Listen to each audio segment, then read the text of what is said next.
I stayed quiet when I realized the cameras were working again, and my son didn't know.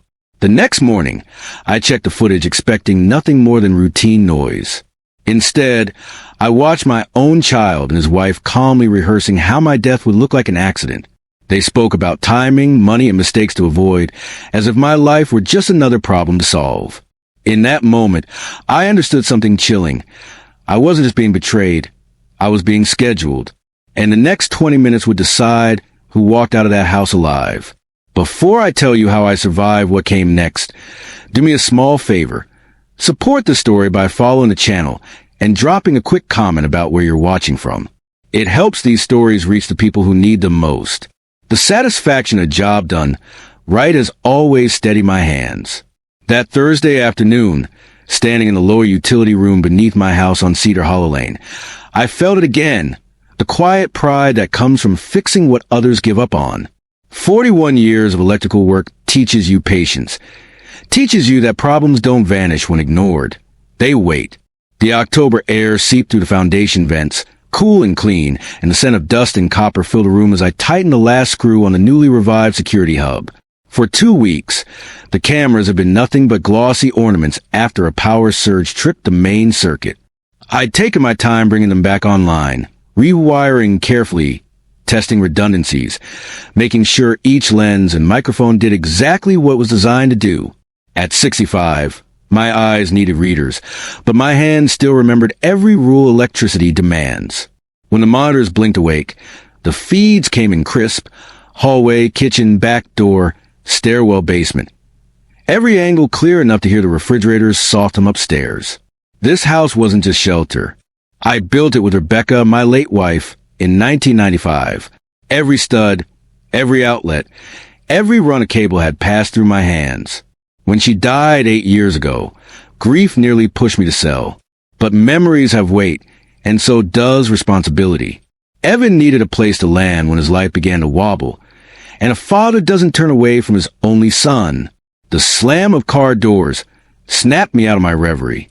5:30 sharp. Evan and his wife, Megan Cross, were punctual for our weekly dinners. I wiped my hands on a rag and headed upstairs, already hearing Megan's laugh in the driveway. It used to charm me when Evan first brought her home 3 years ago. Lately, it sounded measured, like it had a purpose. Dad. Evan's voice carried forced brightness. How's the old place holding up? I hugged him, felt the sharpness of his shoulders through his jacket. He'd lost weight. Stress does that. Can't complain, I said. Keeping busy. Fixed a few things around the house. Megan stepped forward with that flawless smile that never reached her eyes. Arthur, you really shouldn't be climbing around at your age. That's what professionals are for. Professionals charge what I make in a week for work I can do in an afternoon. I replied, ushering them inside. Keeps me sharp. At dinner, my electrician's instincts wouldn't rest. Circuits were misfiring. Not wires this time, but people. Megan steered the conversation toward the house. Insurance. Property values. Evan avoided my eyes, muttered vague updates about job interviews that didn't add up. Any luck lately? I asked, slicing the pot roast. Market's rough. Evan said, shifting. But I've got leads. That's wonderful. Megan cut in smoothly. Arthur, you're so generous with that monthly help. It really keeps us afloat. The way she said it, like an entitlement, set my teeth on edge. By the way, she continued, dabbing her mouth, have you thought about updating the security system? These old cameras probably aren't reliable anymore. I nearly told her right, then that I'd just spent the afternoon bringing them back to life. The words were on my tongue when the phone rang. It was Mrs. Eleanor Whitford from next door, frantic about a water leak in her basement. Her late husband had handled repairs. Now she was alone. I'll be right over, I told her. I turned back to Evan and Megan, who were already gathering coats. Sorry, kids. Neighbor needs help. No problem. Evan said quickly. We were about to head out. I walked him to the door, that unease tightening in my chest. Megan's questions. Evan's discomfort. As their car pulled away, it hit me. I'd forgotten to mention the cameras were working again. The interruption had wiped it clean from my mind. Tomorrow, I thought, over coffee, I'd tell them and run a proper system test. Observation has always been my best tool. Sometimes the clearest truths appear when people believe no one is watching. Friday morning arrived sharp and bright. I slept poorly, replaying dinner's odd notes. By 10, I was back in the workshop with fresh coffee, ready to run the full surveillance test. The monitors glowed, every room alive. I adjusted a lens when the front door camera caught movement. Timestamp, 10:15 a.m. Evan and Megan let themselves in. They weren't supposed to be here. My finger hovered near the intercom, then froze. They moved cautiously, checking corners, listening. This wasn't a casual drop-in. They believed the cameras were dead. They believed they were alone. Perfect, Megan said, her voice cutting cleanly through the speakers. He's not here, and the cameras are still fried. Evan shifted. Going through his papers feels wrong. Her laugh was nothing like the dinner table version. We talked about this. Sunday morning. Basement. Electrical shock. Fall down the stairs. It'll look natural. He's always tinkering. The room tilted. My coffee went cold in my hands. Life insurance is enough to clear your debts, Megan continued, rifling drawers. And the house? That's our reset. Evan whispered, he's my father. Your father who's controlled your life, she snapped. This is how you get free. Names followed, places I didn't recognize, spoken with casual finality, not desperation. A pattern. I watched my son nod, watched the last offenses crumble. 2 days. That's what they had planned. I sat there, surrounded by tools and screens, realizing the mistake I'd made. Forgetting to announce a repair might be the only thing keeping me alive. Megan had hunted before. She hadn't counted on prey that could see her coming. The monitors kept rolling as they planned my end with the efficiency of a checklist.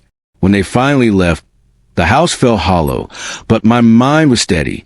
Fear had burned off, leaving clarity.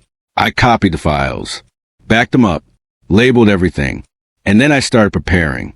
Because if they thought Sunday morning would end with me at the bottom of my own stairs, they were about to learn how wrong a single assumption can be. The house went silent after they left, but my mind didn't. I stood there long enough for the coffee to cool completely, listening to the faint hum of the surveillance hub. Steady, dependable. I'd spent a lifetime trusting systems more than promises, and now that habit was the only thing keeping my pulse even. I rewound the footage, watched again, and again.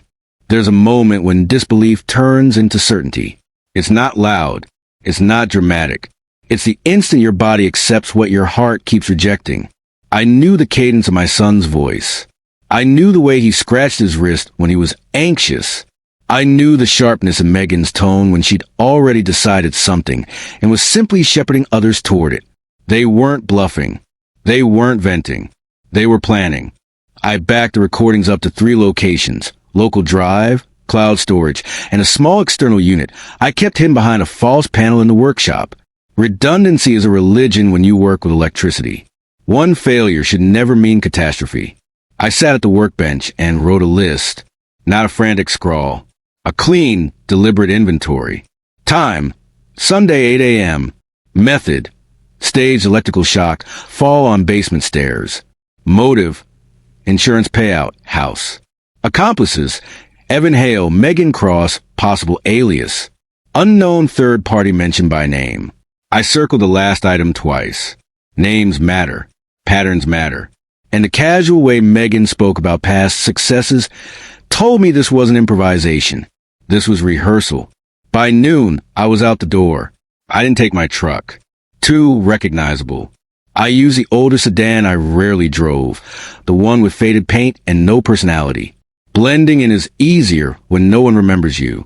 Brooks and Calder legal chambers occupied the 3rd floor of a nondescript building near the courthouse. I'd chosen Caroline Brooks years ago after watching her dismantle a contractor who tried to shortchange a group of retirees. She listened more than she spoke, and when she did speak, people paid attention. She cleared her afternoon the moment I said the word emergency. I played the audio first, not the video. Just Megan's voice, sharp and confident, echoing through Caroline's office.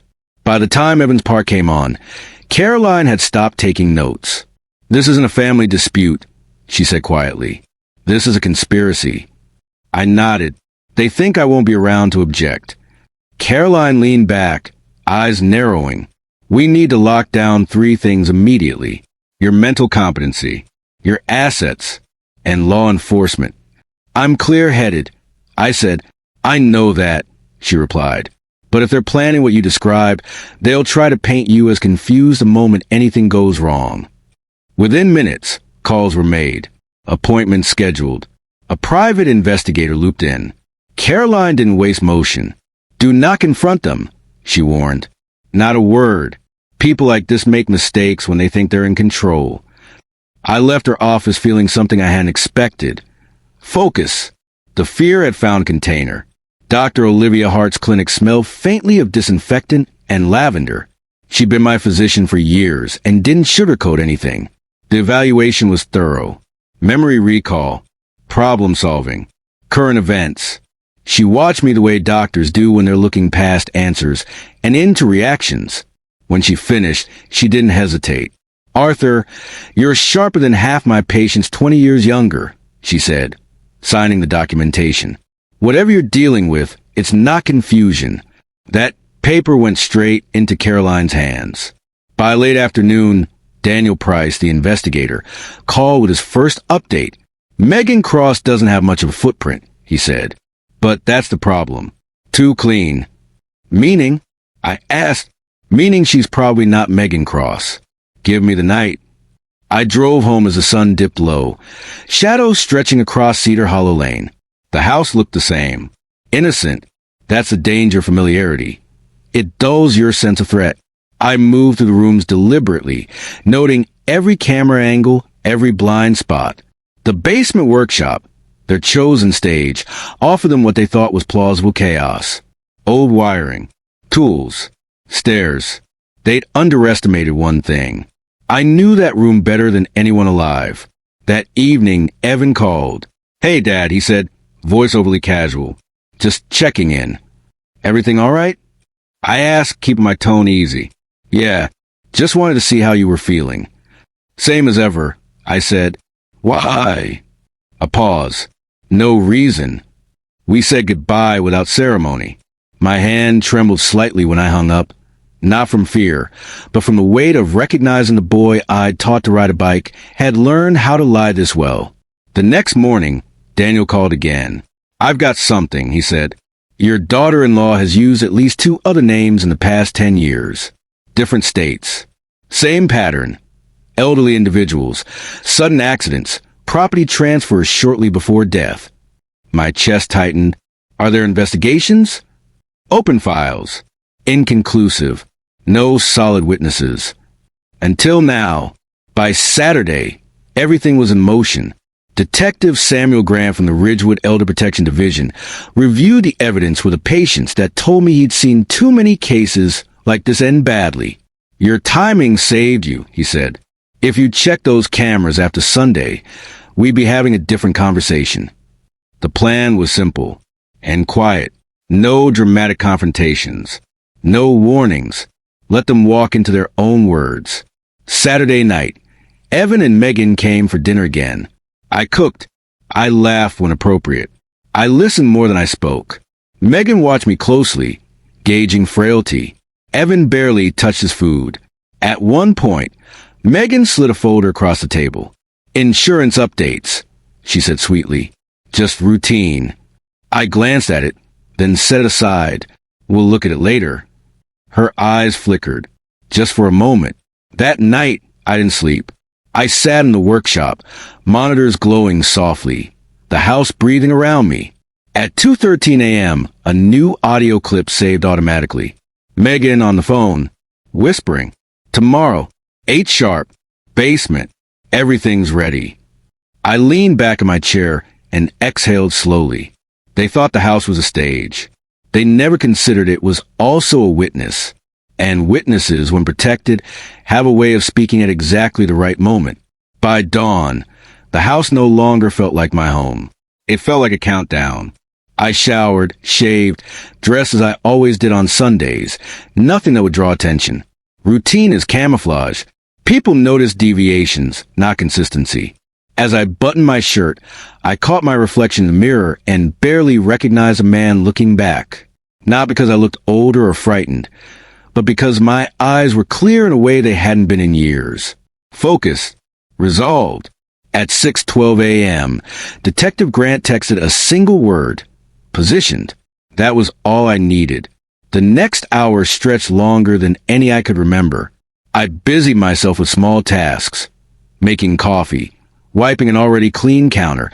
Adjusting a picture frame that didn't need adjusting. Every sound felt amplified. The tick of the clock. The hum of the refrigerator. My own breathing.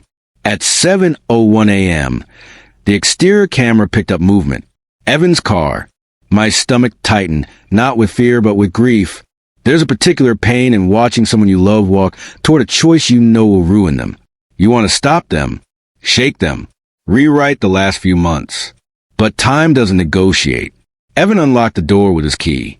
He stepped inside, carrying a paper bag, flowers, an alibi wrapped in petals. "Dad," he called out. "I'm in the living room," I replied. He entered slowly, eyes scanning, assessing. Megan followed moments later, holding a thermos and wearing concern like a costume. "Morning, Arthur," she said. "You're up early." "So are you," I replied. Evan set the flowers on the table, hands shaking slightly. Megan noticed. She always noticed weakness. "We thought we'd check on you," she said gently. "Make sure you're okay." "I feel fine," I said, meeting her eyes. Clear-headed, actually. Something flickered across her face. Annoyance, maybe, or disappointment. She gestured toward the basement door. "Coffee's ready. Why don't you sit? I'll pour." I was thinking of heading downstairs first. I said calmly, "There's something I want to show you both." Evan stiffened. "Now?" Megan asked. "Yes, now." Silence settled between us, thick and heavy. "That's not necessary," she said quickly. "You can do it later." "I won't," I replied. They exchanged a glance, the kind that carries entire conversations without words. Megan recovered first. "Of course," she said brightly. "Lead the way." Every step down those stairs felt deliberate, measured. The cameras watched silently from angles Megan had never bothered to learn. The microphones drank in every breath, every shift of weight. I stopped at the bottom and turned to face them. "You said 8 o'clock," I said. Evan froze. Megan's smile faltered. "What?" "Sunday. 8 a.m. basement. Electrical shock. Fall down the stairs. Delayed call for help." The color drained from Evan's face so fast it was almost frightening. Megan laughed sharply. "Arthur, what are you talking about?" I reached for the tablet on the workbench and tapped the screen. Her own voice filled the room. Clear, calm, methodical. Evan sank onto a stool, as if his legs no longer worked. "You've been recording us," Megan whispered. "For days," I said. Every word. Her expression hardened. The mask dropped completely. "That system hasn't worked for weeks," she snapped. "I fixed it Thursday afternoon," I said. I forgot to mention it. The silence that followed was deafening. Evan buried his face in his hands. "Dad, I didn't." "You chose," I said quietly. "When she gave you the option between my life and your debts, you chose." Megan stepped forward, anger flaring. "You don't understand how this works. Men like you hoard everything while people like us drown. So you decided to push me under," I said. "They were going to die anyway," she hissed. I just made it efficient. That was the moment. The exact second everything changed. I checked my watch. 7:23 a.m.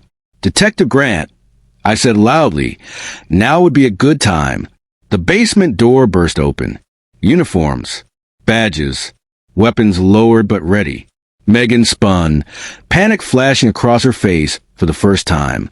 "Laura Finch," Detective Grant said. "You're under arrest for conspiracy to commit murder, elder abuse, and outstanding warrants connected to multiple deaths." Her knees buckled, Evan looked up, tears streaming. Dad, please. Officers moved in. Handcuffs clicked shut. Megan screamed, not in fear, but fury. You think this ends it? She shouted at me. You think you've won? I looked at her steadily. No, I think I survived. They led them away. The house filled with the sound of radios, footsteps, controlled urgency. At 7:41 a.m., the basement was empty again. 15 minutes earlier, I was supposed to be dead. Instead, I stood alone among my tools, breathing air that felt newly earned, knowing that the next chapter wouldn't be about what they tried to take from me, but about what I refused to give. When the last patrol car disappeared from Cedar Hollow Lane, the house felt larger than it ever had. Not emptier, just honest. Silence returned without menace, settling into the corners like dust after a storm. I stood in the lower utility room long after Detective Grant left, listening to hum of machines that had done their job without judgment. I powered the monitors down one by one, not because I needed to, but because I wanted to choose when to stop watching. Grief arrives late in moments like this. It waits until the danger is past, then asks to be acknowledged. I felt it as a pressure behind the eyes, a weight in the chest that had nothing to do with fear. Evan's face, pale and stunned, replayed itself against the back of my thoughts. I remembered his first day of school, the way he'd squeezed my hand too tightly and asked me not to leave. I remembered teaching him how to solder a wire, how proud he'd been when it worked. I didn't remember raising someone who would plan my death. Detective Grant returned that afternoon with paperwork and a quiet respect I hadn't expected. He spoke plainly, without ceremony. She's used at least 4 names, he said, laying files on the kitchen table. Different cities, same pattern. Seniors, property transfers, accidents. And Evan, I asked. Grant paused. He's cooperating. That will matter later. Later, a word that carries both hope and dread. Caroline Brooks arrived next. She moved through the house with the calm of someone who knows when a battle has been won and when the war has only shifted shape. She sealed accounts, froze access, and documented everything. By sunset, my financial life was locked down so tightly no one could breathe near it without permission. She can't touch anything, Caroline said, and neither can he. I nodded. Good. Night fell, for the first time in days. I slept. The trial process stretched time into something elastic. Weeks passed that felt like hours. Days that felt like years. Laura Finch, Megan Cross, sat stone-faced through hearings, her eyes calculating even when she pretended not to care. She listened to recordings of her own voice with mild irritation, as if annoyed at being interrupted rather than exposed. Evan changed daily. Some mornings he looked like a frightened boy. Other days he looked like a man trying to bargain with consequences. He wrote letters I didn't answer. Apologies don't move time backward. When the verdict came, it landed quietly. Laura Finch received multiple life sentences connected to deaths in Lake Haven and Stonebridge, plus conspiracy and elder abuse charges here in Ridgewood Falls. No spectacle, just inevitability. Evan's sentence was lighter, 12 years. Cooperation had mattered. So had evidence of coercion. The judge said something that stayed with me. Betrayal within a family cuts deeper than crimes between strangers. Accountability must be equal to that harm. I didn't attend the final day. I watched from the security footage archive Caroline had compiled. Ironic, perhaps, but fitting. I needed distance to understand what had happened without drowning in it. When it was over, I expected relief. What came instead was direction. Mrs. Whitford knocked on my door a week later with a pie and trembling hands. I keep thinking about what could have happened, she said. If you hadn't come over that night. I invited her in. We talked, not about the case, about locks, about calls that feel wrong, about questions no one should be afraid to ask. I installed a new system for her that afternoon, not as a favor, as a standard. Word traveled faster than I expected. Seniors from around Ridgewood Falls called with stories that made my jaw tighten. Grandchildren managing accounts they shouldn't. Neighbors who'd suddenly become helpers. Documents pushed across tables with smiles that felt sharp. I listened. I taught. I showed them how to verify, how to slow things down, how to trust their instincts. The lower utility room changed purpose. The workbench where I'd built traps became a classroom. I labeled switches, printed checklists, explained cameras not as weapons, but as witnesses. Detective Grant invited me to speak at a community meeting. I almost declined. Then I remember how close I'd come to becoming another closed file. I'm not special, I told the room. I just paid attention. That message stuck. 6 months later, Ridgewood Falls launched a senior protection initiative. I helped write the protocols. Caroline handled the legal framework. Grant handled enforcement. We didn't make speeches about fear.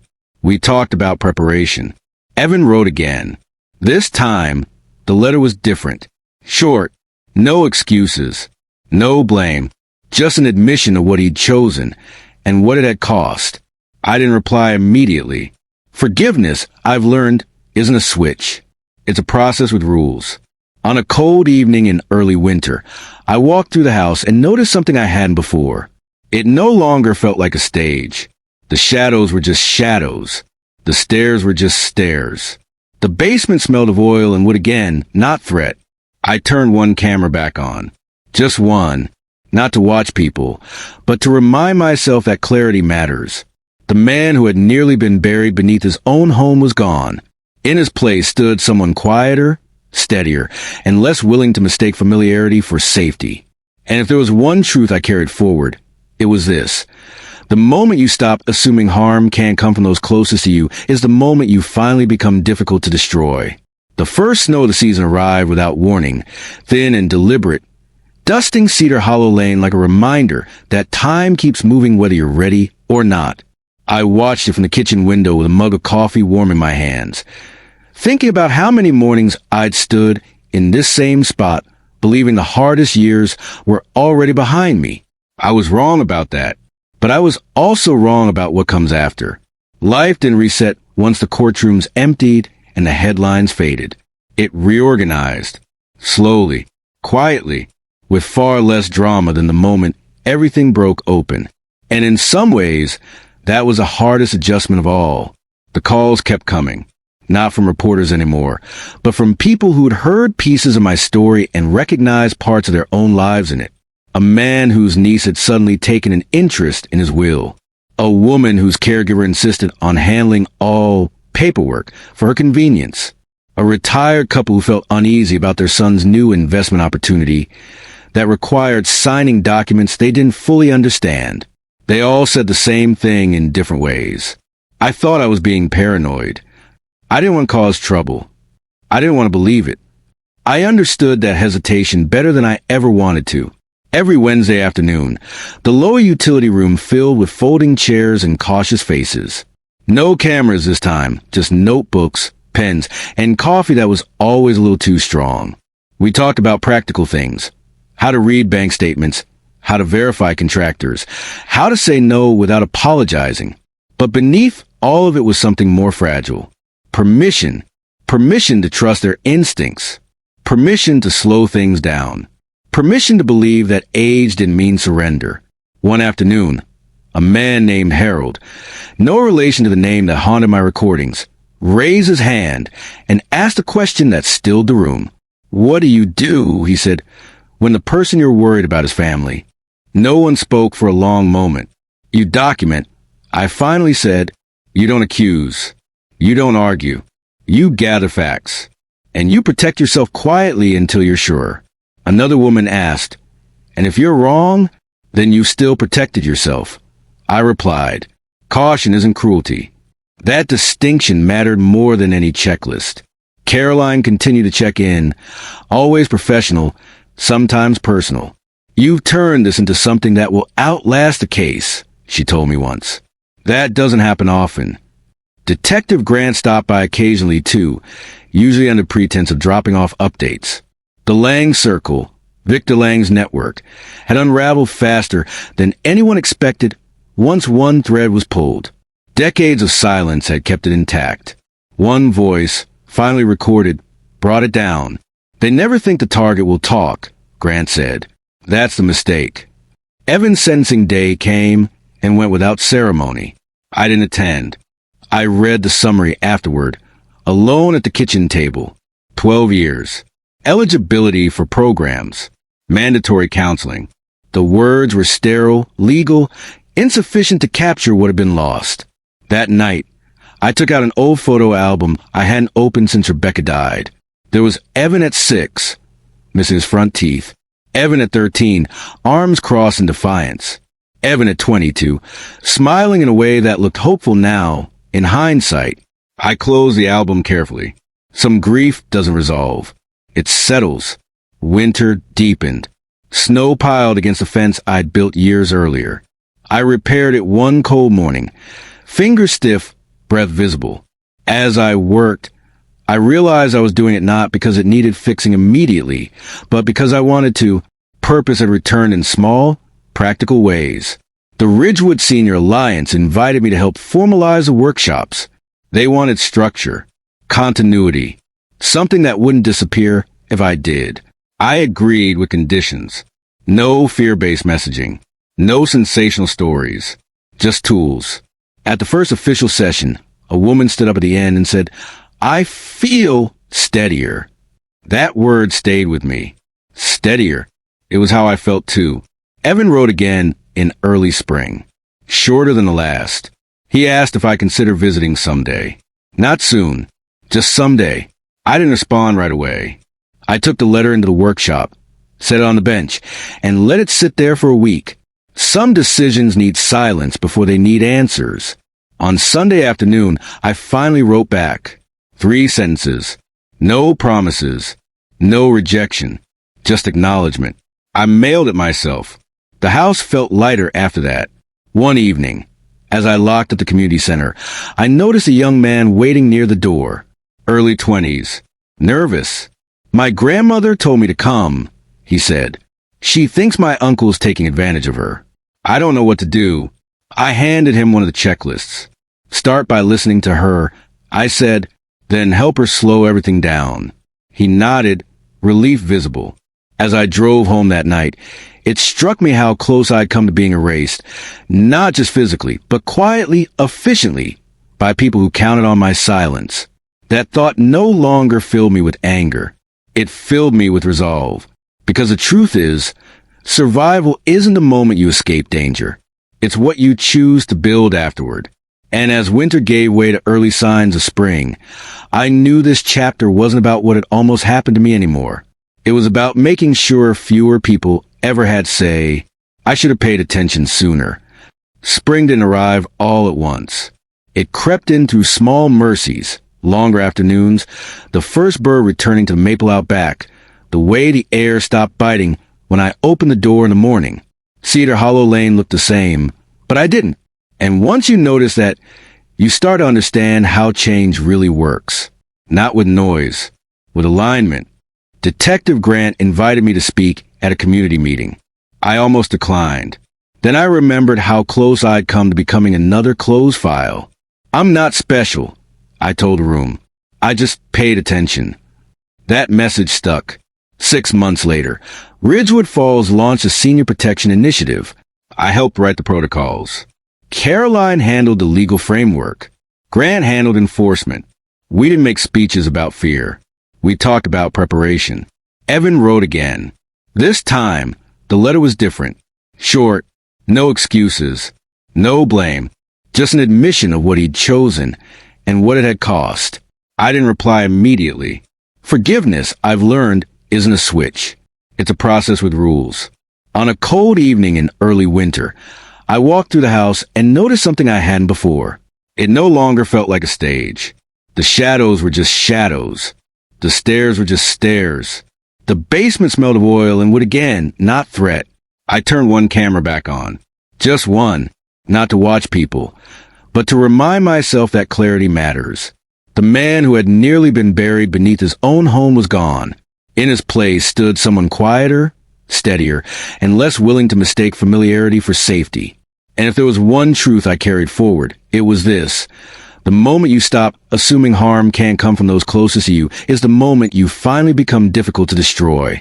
The first snow of the season arrived without warning, thin and deliberate, dusting Cedar Hollow Lane like a reminder that time keeps moving whether you're ready or not. I watched it from a kitchen window with a mug of coffee warm in my hands, thinking about how many mornings I'd stood in this same spot, believing the hardest years were already behind me. I was wrong about that, but I was also wrong about what comes after. Life didn't reset once the courtrooms emptied and the headlines faded. It reorganized, slowly, quietly, with far less drama than the moment everything broke open. And in some ways, that was the hardest adjustment of all. The calls kept coming, not from reporters anymore, but from people who'd heard pieces of my story and recognized parts of their own lives in it. A man whose niece had suddenly taken an interest in his will. A woman whose caregiver insisted on handling all paperwork for her convenience. A retired couple who felt uneasy about their son's new investment opportunity that required signing documents they didn't fully understand. They all said the same thing in different ways. I thought I was being paranoid. I didn't want to cause trouble. I didn't want to believe it. I understood that hesitation better than I ever wanted to. Every Wednesday afternoon, the lower utility room filled with folding chairs and cautious faces. No cameras this time, just notebooks, pens, and coffee that was always a little too strong. We talked about practical things, how to read bank statements, how to verify contractors, how to say no without apologizing. But beneath all of it was something more fragile. Permission to trust their instincts, permission to slow things down. Permission to believe that age didn't mean surrender. One afternoon, a man named Harold, no relation to the name that haunted my recordings, raised his hand and asked a question that stilled the room. "What do you do," he said, "when the person you're worried about is family?" No one spoke for a long moment. "You document." I finally said, "You don't accuse. You don't argue. You gather facts. And you protect yourself quietly until you're sure." Another woman asked, "And if you're wrong, then you still protected yourself?" I replied, "Caution isn't cruelty." That distinction mattered more than any checklist. Caroline continued to check in, always professional, sometimes personal. "You've turned this into something that will outlast the case," she told me once. That doesn't happen often. Detective Grant stopped by occasionally too, usually under the pretense of dropping off updates. The Lang Circle, Victor Lang's network, had unraveled faster than anyone expected once one thread was pulled.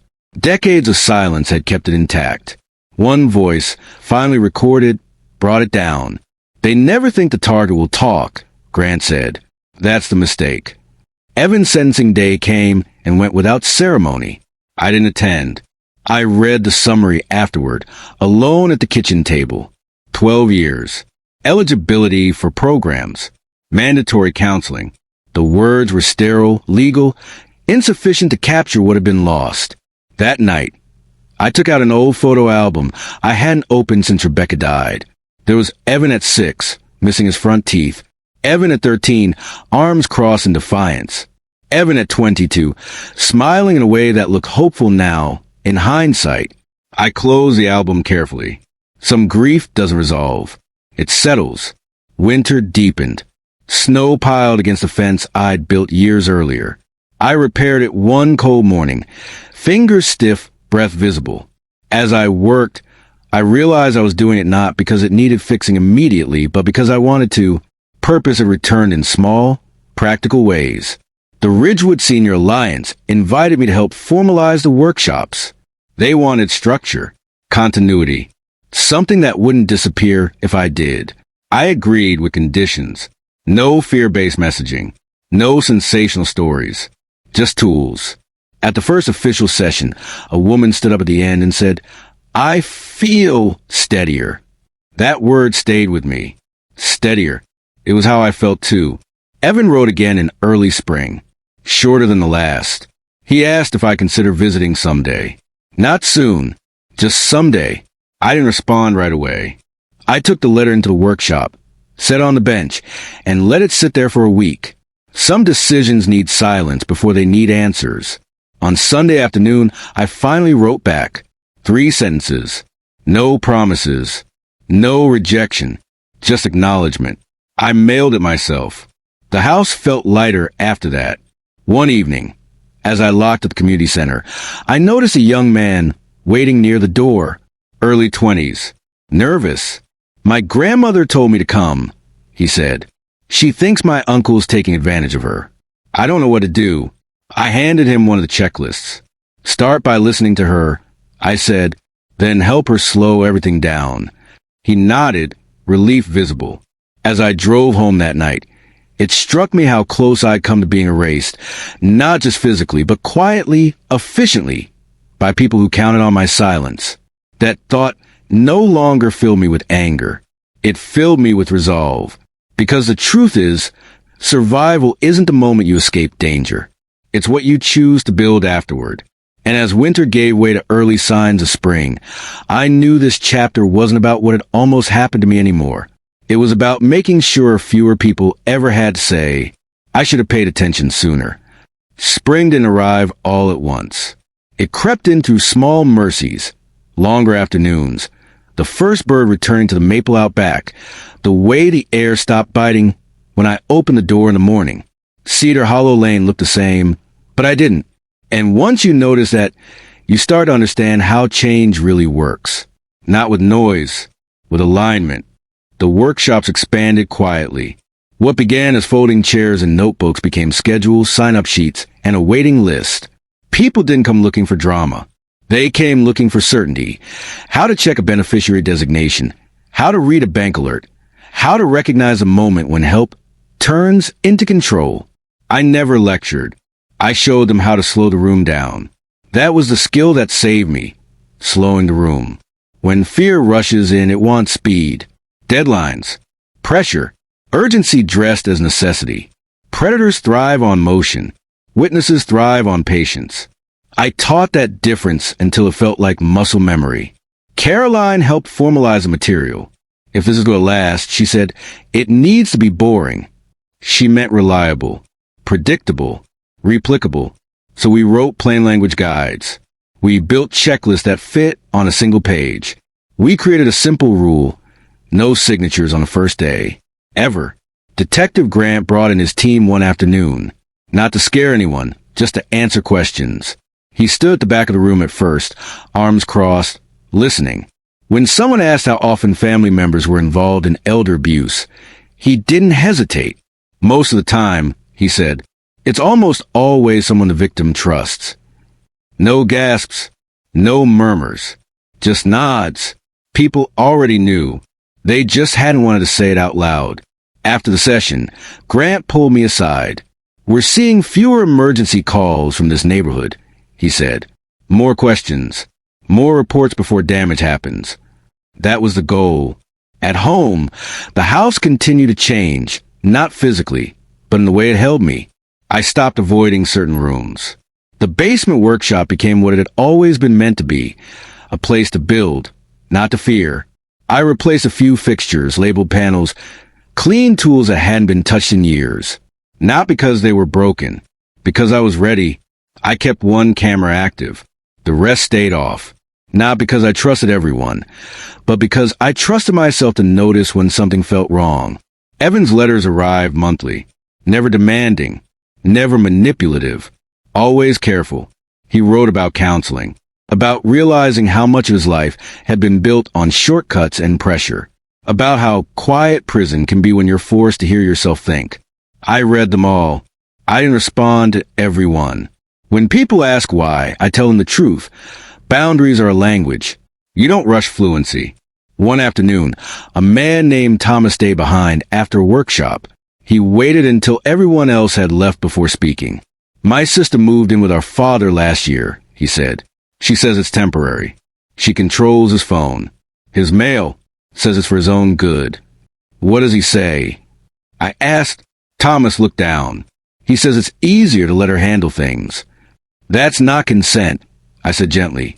That's exhaustion.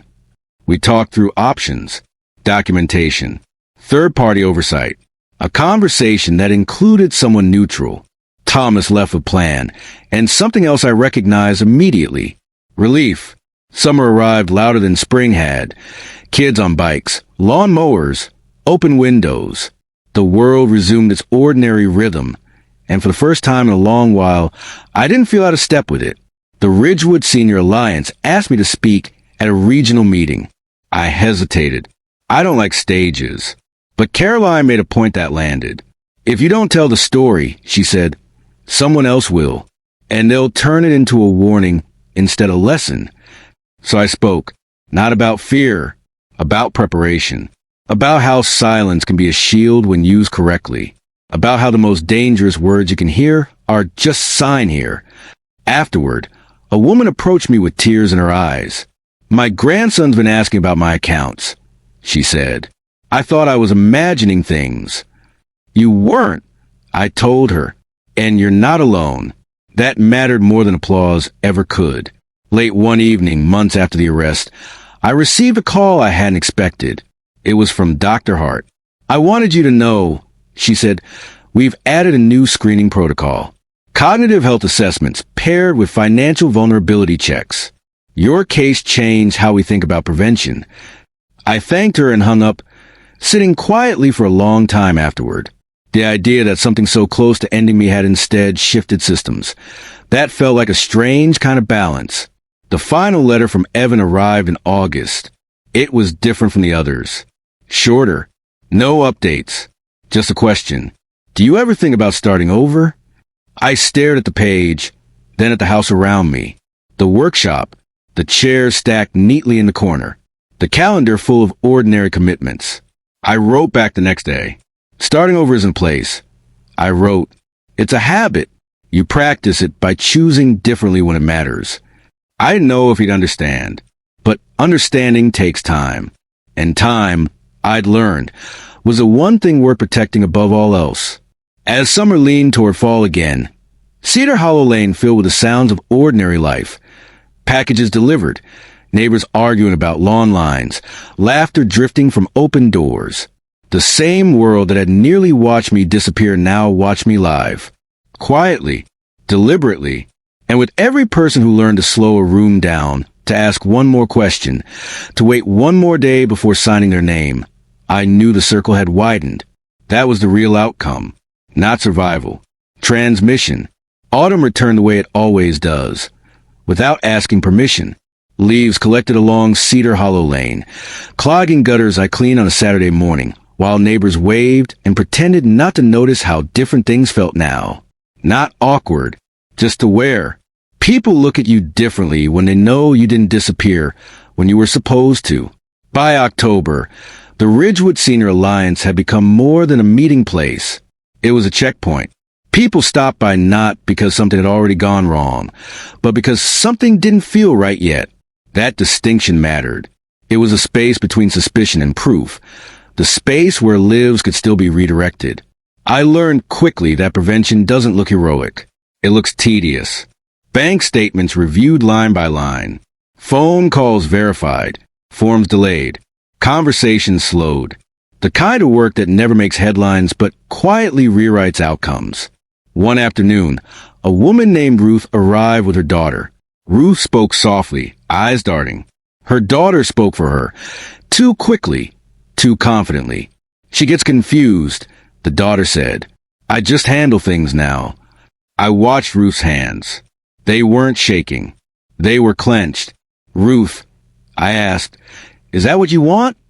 Her daughter answered again. She doesn't always. I asked Ruth, I said calmly. Ruth inhaled, then exhaled hard. I want to understand what I'm signing. The daughter stiffened. We didn't accuse. We didn't escalate. We scheduled another meeting with a neutral advisor present. 2 days later, the daughter didn't show. Ruth did, alone, with questions, with courage. That pattern repeated more than I like to admit. Caroline began calling pressure fatigue. People don't give up control because they want to. They do it because fighting feels harder than surrender. Once you name that, you can interrupt it. Detective Grant checked in periodically. Not officially, just updates. We're seeing fewer emergency interventions, he told me one afternoon. More early reports. That's rare. What happens when this grows? I asked. He smiled thinly. Then predators move elsewhere. Or adapt. Either way, you force them to work harder. That saves time. And time saves people. At home, I made changes I hadn't planned. I replaced the front door. Not because it was broken, but because it had been there since 1995. I donated furniture that carried too much weight. I kept a few things, Rebecca's lamp, Evan's old bookshelf, but let go of the rest. Memory doesn't live in objects. It lives in choice. The camera system stayed mostly dormant. I tested it monthly. That was enough. Surveillance loses its purpose when it becomes obsession. I refused to trade one kind of vigilance for another. Evan's letters slowed. When they came, they were quieter, less explanation, more reflection. He wrote once about a class he was taking. Another time about learning to sit with discomfort without escaping it. I didn't rush forgiveness. I didn't rush rejection either. I let the distance do its work. In November, the Alliance hosted a regional workshop.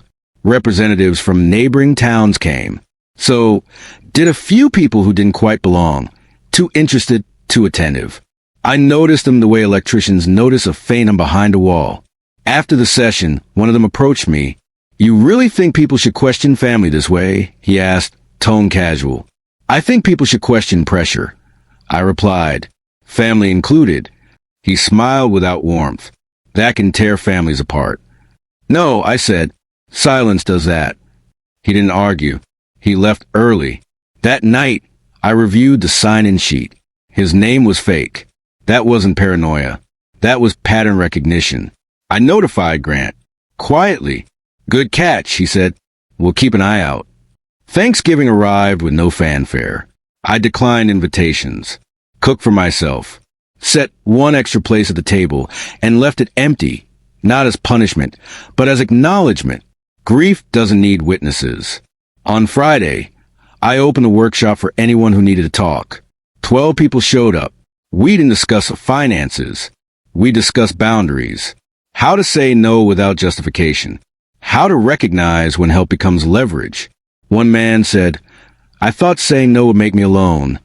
"Sometimes it does." I replied, "But alone isn't the same as unsafe." December brought colder nights and longer shadows. The house creaked in ways I hadn't noticed before.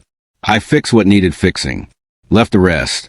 2 weeks before Christmas, Evan called. Not a letter. A call.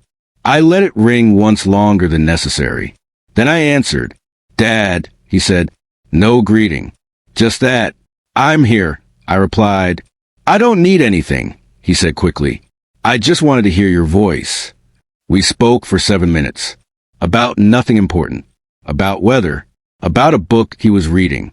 When the call ended, I didn't feel relief or pain. I felt neutral. That was progress. By the end of the year, the Alliance had helped formalize elder protection protocols across 3 towns. Not because of me alone, but because people talked to each other, shared stories, compared notes. That's how systems change. Not from the center, but from the edges. On New Year's Eve, I stood in the low utility room one last time before midnight. I shut off the last monitor. Not ceremonially. Practically. It had done its job. As the clock turned, I didn't make resolutions. I made one quiet commitment. I would continue to slow rooms down. I would continue to ask one more question. I would continue to trust that attention, not fear, is what keeps people alive. Because the truth is, danger doesn't announce itself with noise. It arrives politely, with deadlines, with smiles, with familiarity. And once you learn to see that clearly, you become very difficult to rush and even harder to erase. Winter loosened its grip slowly that year, as if it didn't quite trust Ridgewood Falls to handle the thaw. Snow receded in patches, leaving the streets mottled and the yards damp with memory. I watched it happen from my front window, coffee cooling in my hand, thinking about how much of my life had once depended on things staying frozen, unchanged, unquestioned. Change, I'd learned, doesn't ask permission. It waits until you stop bracing for it. The Alliance moved into a borrowed office downtown in February. Nothing grand, 2 rooms, mismatched desks, donated chairs, but it gave the work a permanence that folding tables never could. People stopped calling it Arthur's Workshops. They called it the office. That mattered. It meant the work had stepped out of my shadow. I kept my role narrow by design. Training, review, quiet counsel when something fell off. Others handled scheduling, outreach, paperwork. Systems survive when they don't depend on one person. That lesson had been expensive. One morning, a woman named Celeste arrived with a banker she trusted. She was sharp, organized, and embarrassed to be there. Her nephew had insisted on managing her investments temporarily, and somehow temporary had stretched into control. "He means well," she said, hands folded tight. "I just want my voice back." We didn't confront the nephew. We restored Celeste's access, step by step. New passwords, independent oversight, a pause on signatures. Within a week, the pressure evaporated. The nephew didn't call again. Predators don't argue when leverage disappears. They move on. I wrote that down. Grant visited the office once in plain clothes. No badge. No ceremony. He sat quietly during a session, listening to people speak about things they'd never admitted out loud. When it ended, he nodded once. "You've changed how they think," he said. "That's harder than arrests." "Arrests are loud," I replied. "Thinking is permanent." At home, the seasons shifted without me noticing at first. I caught it in small ways. The way the light hit the staircase in the afternoon, the sound of kids playing two houses down, the smell of damp earth instead of frost. The house no longer felt like a witness to something awful. It felt neutral. Neutral was good. Evan's calls became less rare. Still cautious. Still measured. We spoke about ordinary things. He never asked for anything. That restraint mattered more than apologies. One evening, he said, "I don't expect forgiveness." "I know," I replied. The silence that followed was intense. It was honest. In March, the Alliance flagged a case that made my hands go cold. An older man named Leonard, quiet, meticulous, had transferred his home into a trust managed by his adult daughter. On paper, it looked fine. In practice, she controlled everything. He slept in the guest room, ate what she allowed, spoke only when asked. The pressure wasn't loud. It was constant. We didn't accuse. We brought in a mediator, a physician, a social worker. Leonard spoke when the room finally slowed enough for him to be heard. "I don't want to disappear," he said. That sentence carried the weight of 100 cases. It took weeks, but Leonard's autonomy returned. The daughter left angry. We documented everything. No fireworks. No sirens. Just prevention. That night, I stood alone in the workshop and realized something unexpected. I wasn't tired. Not the bone-deep exhaustion that comes from reacting. This was different. Purpose burns clean when it's shared. Spring arrived properly in April. The dogwoods bloomed. Windows opened.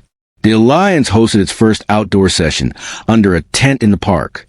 Kids ran past. Life didn't pause for the topic at hand, and that felt right. A man approached me afterward, hesitant. "You saved my mother," he said quietly. "I didn't," I replied. She listened to herself. He nodded, eyes wet. In May, Caroline called with an update she'd been waiting to share. The state had adopted revised guidelines for financial guardianship reviews. More frequent check-ins, mandatory third-party audits in certain cases. "You're in the footnotes," she said. "That's where real change hides." I laughed softly. Rebecca would have liked that. The mention of my late wife still ached, but the pain had softened. Memory no longer felt like an anchor. It felt like a hand at my back. Late one night, I found myself watching the single active camera feed. The front porch, out of habit. Nothing moved. Just the steady glow of the streetlight and the quiet certainty that no one was rushing me anymore. I turned it off. June brought a letter from Evan that I read twice before folding carefully. He'd been accepted into a vocational program inside. Electrical basics, of all things. He wrote about learning to slow his hands, to respect systems instead of forcing outcomes. "I finally understand why you love the work," he wrote. I sat with that sentence longer than I needed to. In July, a heat wave settled over Ridgewood Falls. The office hummed with fans and low voices. People arrived sweaty, nervous, hopeful. They left lighter.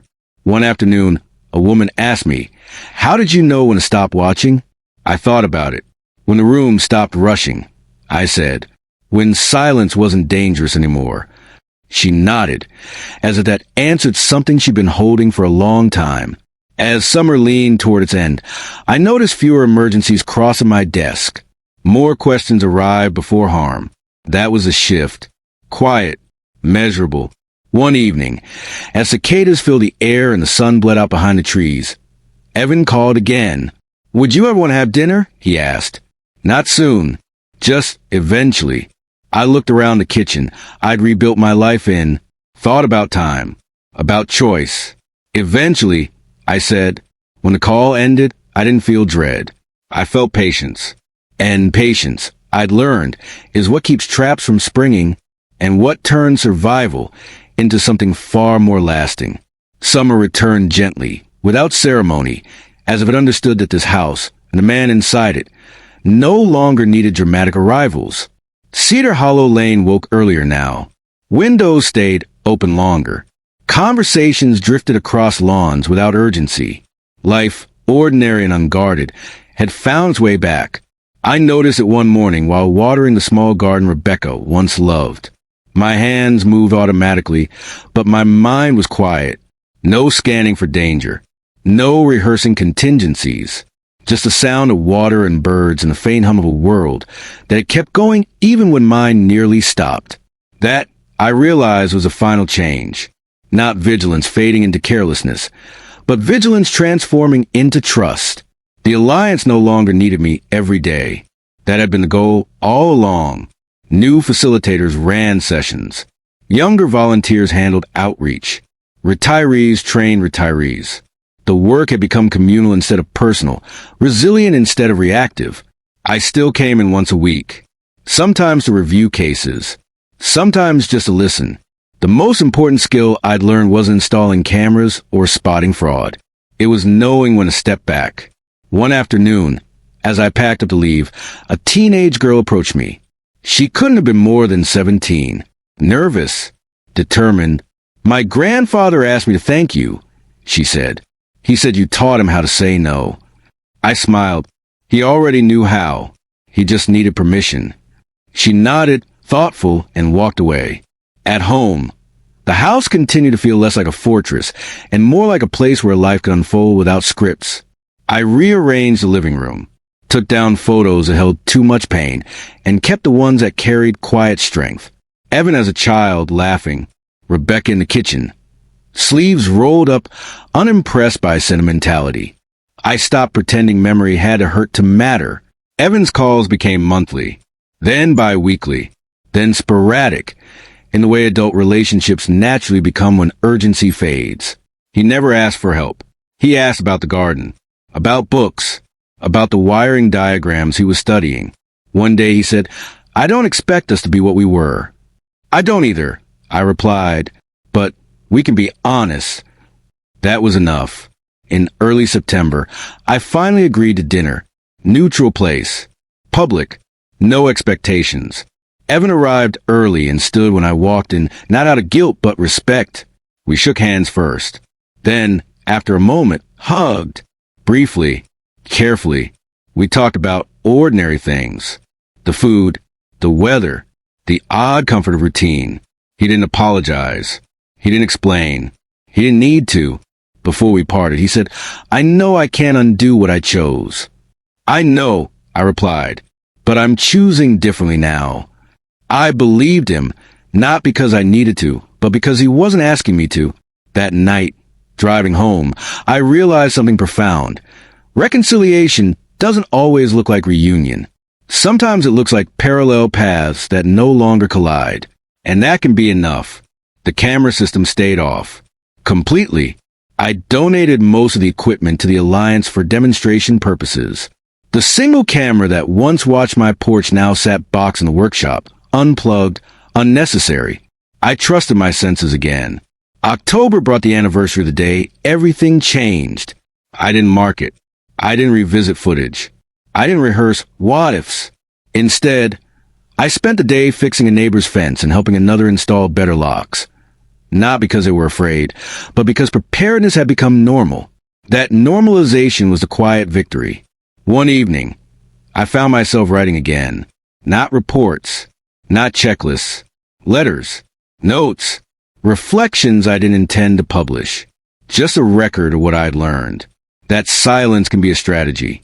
That pressure is the loudest warning sign. That family doesn't get a free pass where safety is concerned. And that survival, real survival, isn't about escaping danger. It's about refusing to live as if danger is inevitable. As the year closed in, Ridgewood Falls prepared for winter again. Lights went up. Neighbors argued about decorations. Life, gloriously trivial, carried on. On the last evening of December, I sat alone in the living room with the lights off, watching snow fall softly outside. The house creaked, settled, breathed. For a long time, I thought strength meant endurance. Taking hits, absorbing damage, staying upright no matter what. I was wrong. Strength, I'd learned, is the ability to pause, to observe, to refuse to be rushed into decisions that cost you your life. Sometimes literally. The camera that once saved me didn't do so because it watched. It did so because it waited. And in that waiting, it gave me time. Time to see, time to choose, and time to step aside while the truth walked forward on its own. If there's one thing I carry with me now, into quiet mornings and unremarkable days, it's this. The moment you stop assuming you're safe just because something feels familiar is the moment you truly become protected. Not by walls, not by systems, but by attention. And attention, once learned, is something no one can ever take from you again. If the story made you pause, even for a moment, do me a small favor before you move on. Support the channel. Share your thoughts in the comments, and let me know where you're watching from. Your engagement helps these stories reach others who might need to hear them sooner than they think.